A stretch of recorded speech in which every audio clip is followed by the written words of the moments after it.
नमो बुद्धाय, जय भीम। ये मैं एक पत्रकार हूँ, लेकिन ये जो सामाजिक बदलाव की जो पूरी प्रक्रिया है, ये जो सांस्कृतिक बदलाव की पूरी प्रक्रिया है, इसको समझिए। और महाबोधि बुद्ध विहार क्यों जरूरी है, इसको भी आपको समझना पड़ेगा। आप सोचिए, इसी देश में जहां संविधान है और संविधान कहता है कि इस देश के हर शख्सियत को, हर नागरिक को बराबर का अधिकार है, उसको आस्था का अधिकार है, उपासना का अधिकार है। कोई किसी को अपने धर्म की उपासना से रोक नहीं सकता है। लेकिन सोचिए, इसी देश में, यूपी में, एक हिंदू यादव मंदिर कथा बांटता है तो उसका बाल मूड़ दिया जाता है और उस पर पेशाब करवाया जाता है। इसी देश में जो संवैधानिक नाम है हमारा शेड्यूल कास्ट का एक युवक मंदिर में जाकर जल चढ़ाने जाता है, वो अपने आप को हिंदू मानता है, तो उसको इतना मारा जाता है कि उसको अस्पताल में भर्ती करा दिया जाता है। और सोचिए, वो हमें अपने मंदिरों में पुजारी नहीं बना रहे हैं, वो हमें अयोध्या में ट्रस्टी नहीं बना रहे हैं। हम वहां जाकर सिर्फ चढ़ावा चढ़ा सकते हैं और कुछ हिंदू तो वो भी नहीं कर सकते हैं। और वही मुट्ठी भर लोग हमारे बुद्ध विहार में, जहां भगवान बुद्ध ने दीक्षा ली, जहां उनको ज्ञान प्राप्त हुआ, उस पर कब्जा करके बैठा हुआ है। इसीलिए क्योंकि सही कहा भंते जी ने कि हम मानसिक विकलांग हैं।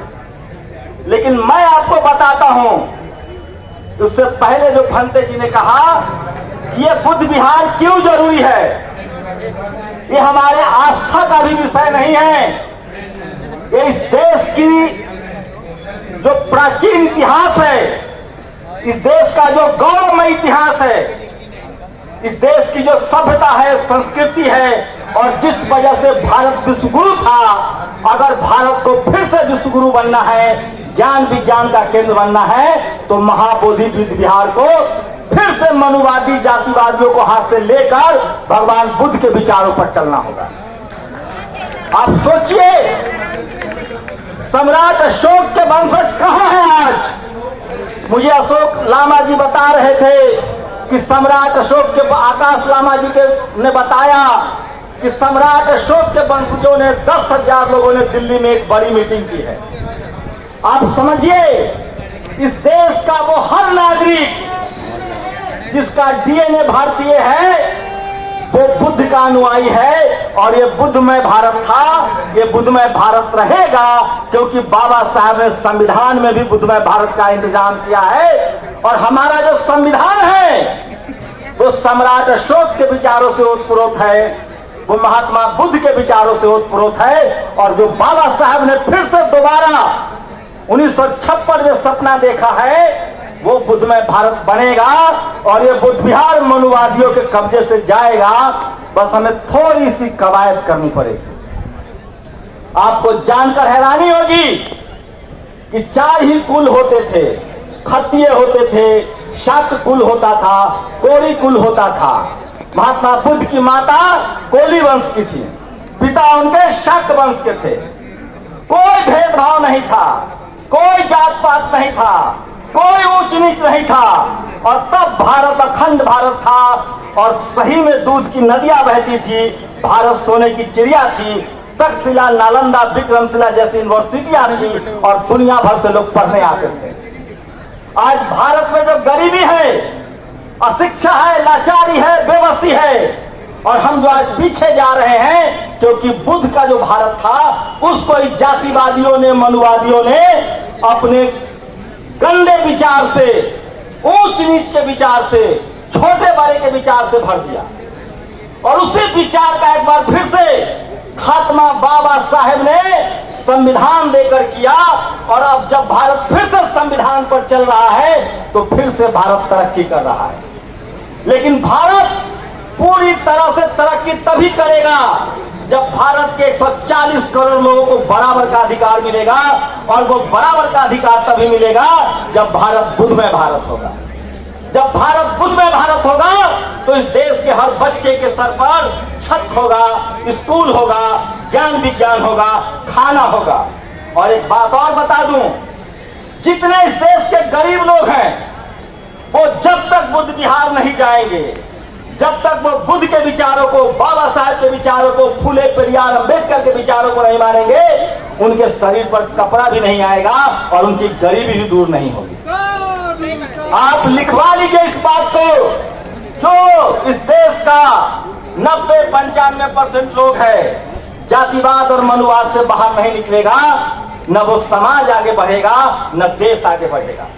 तो जो महाबोधि बोध विहार का आंदोलन है हमारी दुनिया में मान सम्मान और पहचान का प्रतीक है। और मैं उसी बिहार से हूं, उसी मगध की धरती से हूं, उसी सम्राट अशोक और शिवाजी के वंशज हूं। मैं दावे के साथ कहता हूं कि बाबा साहब ने जो 1956 में सपना देखा है बुद्धमय भारत का, ज्यादा दिन चिंता मत कीजिए। एक एक बच्चा जब स्कूल कॉलेज पहुंच जाएगा तो फिर से भारत बुद्धमय भारत हो जाएगा। इसीलिए जातिवादी मनुवादी सोच के लोग दोबारा बाबा साहब के संविधान से चलने वाले स्कूलों को बंद कर रहे हैं। न हम पढ़ेंगे, न हम भगवान बुद्ध को जानेंगे, न हम अपने विरासत को जानेंगे, और न हम जीवन में तरक्की कर पाएंगे। और मैं फिर कह रहा हूं, जो संविधान का विरोधी है, जो बुद्धमय भारत का विरोधी है, वो मानवता का विरोधी है और देश का विरोधी है। मुट्ठी भर लोग वही लोग हैं जिन्होंने बुद्ध विहार पर कब्जा कर रखा है। वो वही लोग हैं जो ऊंच नीच कर रहे हैं, जो जाति के नाम पर अत्याचार कर रहे हैं, जो इस देश के बहुसंख्यक आबादी, जिसको बाबा साहब ने सम्मानजनक नाम दिया है, SC, ST, OBC, अल्पसंख्यक समाज के लोग, किसान समाज के लोग, उनके बच्चों को पढ़ने लिखने नहीं दे रहे हैं। आज हमें आंदोलन नहीं करना पड़ता, हमें घर बैठे 1949 का जो एक काला कानून है वो खत्म हो जाता अगर इस देश में हाई कोर्ट और सुप्रीम कोर्ट में बुद्धिस्ट जज होते, बहुजन समाज के जज होते। अगर आज इस देश में बुद्ध के विचारों वाले शासक होते, प्रधानमंत्री, मुख्यमंत्री और गवर्नर होते, तो हमें आज गर्मी में नहीं बैठना पड़ता और 165 दिन से आंदोलन नहीं करना पड़ता। बड़ी कॉन्स्पिरेसी की है इस देश के जातिवादी मनुवादियों ने, और जानबूझकर एक संवैधानिक पद पर बैठे आदमी के हाथों महाबोधि बौद्ध विहार का अपमान करवाया गया है। और जिस शख्स को, जिस जाति से गवर्नर साहब आते हैं, जिस समाज से आते हैं, जिस धर्म से आते हैं, जिनको कुंभ नहीं जाने दिया जाता है, जिनको कांवड़ यात्रा में दुकान नहीं खोलने दिया जाता है, उनको हमारे बौद्ध विहार में घुसाया गया और तमाम कर्मकांड किया गया। हमें उनका विरोध नहीं करना है, क्योंकि हम बुद्ध के विचारों से लेस हैं। और बुद्ध कहते हैं कि धर्म से भी ज्यादा जरूरी मानवता है। अगर धर्म और मानवता में चुनना हो तो मानवता चुनो, क्योंकि मानवता ही बड़ा धर्म है। इसीलिए हम लोग बौद्ध विहार को बचाना चाहते हैं। वहां अगर ये विरासत हमारी बचेगी तो मानवता बचेगी, इंसानियत बचेगी, सच्चाई बचेगी। और जो लोग भी यहाँ बैठे हुए हैं, आप लोग इतिहास के पन्नों में दर्ज होंगे। इस देश में जातिवाद मनुवाद खत्म करने के लिए बुद्ध के रास्ते पर चलना होगा, बाबा साहब के रास्ते पर चलना होगा, फूले पेरियार अंबेडकर के रास्तों पर चलना होगा। आपको बता दूं, बिहार में बीपी मंडल साहब जब मुख्यमंत्री बने तो सबसे पहले वो बुद्ध विहार गए थे। सम्राट अशोक का वो धम्म क्या है बुद्धिज्म में, क्यों चाहिए हमारी विरासत। सम्राट अशोक, वो सम्राट अशोक जिनके पुरखों पर सिकंदर ने हमला किया, और जब सम्राट अशोक धर्म के अनुयायी थे तो उन्होंने सिकंदर के देश यूनान में जब सम्राट अशोक राजा थे तो दवाइयां भिजवाई। इस देश में बड़ी बड़ी सड़कें, बड़े बड़े तालाब, बड़े बड़े पेड़ पौधे किसने लगवाए? सम्राट अशोक ने लगवाए। सारे बड़ा शिलालेख किसने लिखवाए? सम्राट अशोक ने लिखवाए। और उन्हीं के विचारों से वो प्रोत बाबा साहब अंबेडकर, साहू जी महाराज, ये तमाम महापुरुष हुए। जिन्होंने इंसानियत और विरासत को बचाया है। तो महाबोधि विहार सिर्फ हमारा आस्था का विषय नहीं है, वो भारत के सम्मान का विषय है। मुझे तो समझ में नहीं आता है कि इस देश के प्रधानमंत्री के कान तक ये बात पहुंच रही है कि नहीं, जो खुद उस गांव से आते हैं बड़नगर, जो बुद्ध विरासत है, और बड़े फख्र से दुनिया के दूसरे देशों में जाकर कहते हैं कि मैं तो बुद्ध के गांव से हूं, बुद्ध के देश से हूं, और पता नहीं है जातिवाद मनुवाद ने उनको घेर रखा है। लेकिन मैं दावे के साथ कहता हूं कि जितनी तत्परता से और जितनी ईमानदारी से आंदोलन चल रहा है और जिस तरह से आप लोग संघर्ष कर रहे हैं, हमारी विरासत भी बचेगी। किसी की हैसियत नहीं है, उतार चढ़ाव आता रहता है, कैसे कैसे लोग आए और कैसे कैसे लोग चले गए, लेकिन दुनिया में एक ही विश्व गुरु हुआ, महात्मा बुद्ध, जिन्होंने 2500 साल पहले दुनिया को अहिंसा का पाठ पढ़ाया। तो जो हमारी विरासत है वो गौरवमय विरासत है, वो हम लोग हैं, हमारे पुरखे हैं जिन्होंने नालंदा, तक्षशिला, विक्रमशिला जैसी न जाने 100 से ज्यादा यूनिवर्सिटियां बनाई जहां दुनिया के बच्चे पढ़ने आते थे। एक बार फिर से बाबा साहब का संविधान जब पूरी तरह से लागू हो जाएगा और बुद्ध को मानने वाले मानवता प्रेमी जब इस सत्ता के शीर्ष पर बैठेंगे तो भारत फिर से विश्वमय भारत होगा, गौरवमय भारत होगा और ज्ञान का केंद्र भी बनेगा। इसलिए हम लोग को दो काम करना है। अब हमारे पास संविधान है और वोट का अधिकार है। अब हमारी सारी मांगे वोट के अधिकार से तय होगी। तो आज से जितने लोग हैं प्रण कीजिए कि अपना वोट अब हम उसी को देंगे जो हमारी बुद्ध विरासत को बचाएगा, जो हमारा बुद्ध विरासत दिलाएगा। और ये बुद्ध विरासत इसीलिए चाहिए ताकि हमारी सांस्कृतिक चेतना, राजनीतिक चेतना और सामाजिक चेतना को जो खत्म किया गया है, जो बड़ी साजिश की गई है, वो फिर से लौटे और भारत भी एक विकसित भारत बने, गौरवमय भारत बने, जात पात छुआछूत भेदभाव रहित भारत बने और भारत का हर नागरिक मजबूत हो।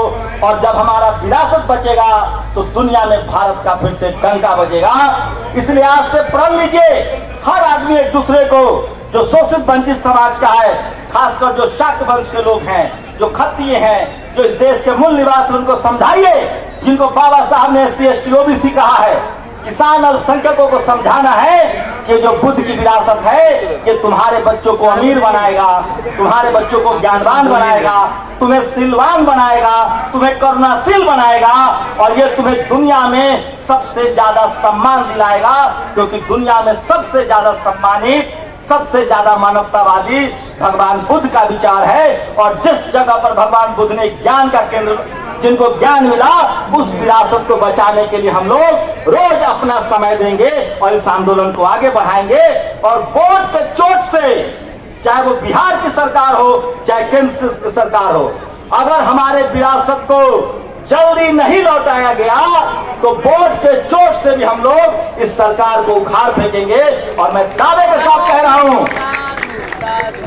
मैं इसलिए कह रहा हूं इस बात को कि 1956 में जब बाबा साहब ने ऐलान कर दिया है कि भारत एक दिन बुद्धमय भारत होगा, तो मैं जानता हूं कि जो बाबा साहब कह के गए हैं जो बात, वो सब सच हो रहा है। और आने वाले 4-5 सालों में जिस तरह से शिक्षा का प्रसार प्रचार हो रहा है, SC ST OBC किसान अल्पसंख्यक समाज के लोग धर्म की तरफ, अहिंसा की तरफ बढ़ रहे हैं, भारत फिर से बुद्धमय भारत होगा। और हमारे 84,000 स्तूप और सारे विश्वविद्यालय को फिर से पुनर्जीवित किया जाएगा। और महाबोधि बौद्ध विहार, जहां से हमारी विरासत सम्राट अशोक का बनाया वो बौद्ध विहार फिर से सुरक्षित हाथों में होगा, बौद्धों के हाथों में होगा और फिर से भारत का मान सम्मान बढ़ेगा। जय भीम, जय भारत, जय संविधान, नमो बुद्धाय।